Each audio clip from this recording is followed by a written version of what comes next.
മലയാളത്തിനെ സ്നേഹിക്കുന്ന ആരും കവിതയെ സ്നേഹിക്കണം, സ്നേഹിച്ചേ പറ്റും അല്ലെ? നമുക്കൊരു നിർബന്ധമായിട്ട് തന്നെ പറയാം. ശരിക്കും കൊച്ചു കുട്ടികളോടാണെങ്കിലും കവിത കേൾക്കണം, കവിത ചൊല്ലണം.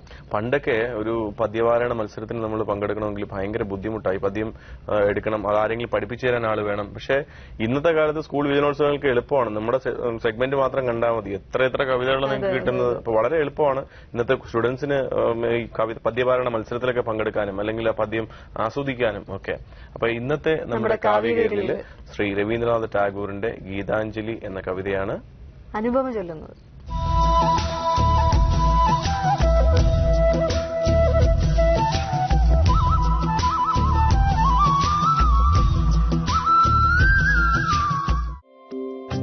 എത്ര മനോഹരമാണ് വിടുത്തെ ഗാനാലാപന ശൈലി, എത്ര മനോഹരമാണ് വിടുത്തെ ഗാനാലാപന ശൈലി, ഗാനാലാപന ശൈലി. നിവൃതം ഞാനതു കേൾപ്പു സതതം നിതാന്ത വിസ്മയശാലി, നിവൃതം ഞാനതു കേൾപ്പു സതതം നിതാന്ത വിസ്മയശാലി. ഉദയഗാന പ്രകാശകലയാൽ ഉജ്വല ശോഭം ഭുവനം, എത്ര മനോഹരമാണ് വിടുത്തെ ഗാനാലാപന ശൈലി.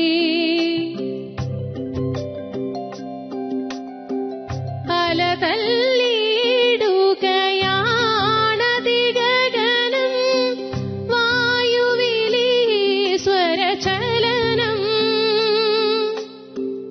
അലതല്ലിടുകയാണതിഗഗനം വായുവിലീ സ്വരചലനം. അലിയിക്കുന്നു ശിലകളെ സ്വരഗംഗാ സരഭസഗമനം, സ്വരഗംഗാ സരഭസഗമനം. എത്ര മനോഹരമാണ് വിടുത്തെ ഗാനാലാപന ശൈലി.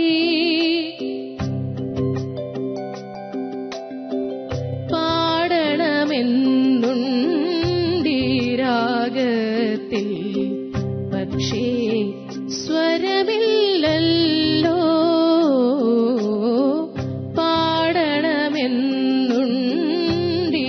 പാടണമെന്നുണ്ടീരാഗത്തിൽ പക്ഷേ സ്വരമില്ലല്ലോ. പറയണമെന്നുണ്ടെന്നാലതിലൊരു പദം വരുന്നീലല്ലോ, പറയണമെന്നുണ്ടെന്നാലതിലൊരു പദം വരുന്നീലല്ലോ. എത്ര മനോഹരമാണ് വിടുത്തെ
പ്രഭാതത്തിൽ നമ്മൾ ഏറ്റവും കൂടുതൽ അന്വേഷിക്കുന്ന തലേ ദിവസം നമുക്ക് എന്തൊക്കെ സംഭവിച്ചു എന്നുള്ളതാണല്ലേ.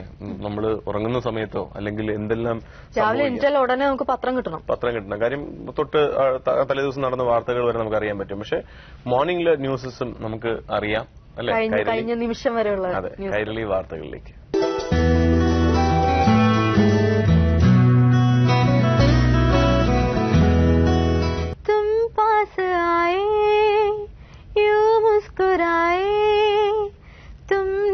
जाने क्या सपने दिखाए, अब तो मेरा दिल जाके न सोता है, क्या करूं हाय कुछ कुछ होता है, क्या करूं हाय कुछ कुछ होता है. അങ്ങനെ ഇന്നത്തെ ദിവസവും കുച്ച് കുച്ചൊക്കെ സംഭവിക്കട്ടെ, കാര്യമായിട്ട് സംഭവിക്കട്ടെ, നല്ല കാര്യങ്ങൾ സംഭവിക്കട്ടെ കേട്ടോ. എല്ലാവർക്കും ഒരിക്കൽ കൂടി നല്ലൊരു ദിവസം നേർന്നുകൊണ്ട് ഞങ്ങൾ അവസാനിപ്പിക്കുന്നു. നന്ദി, നമസ്കാരം.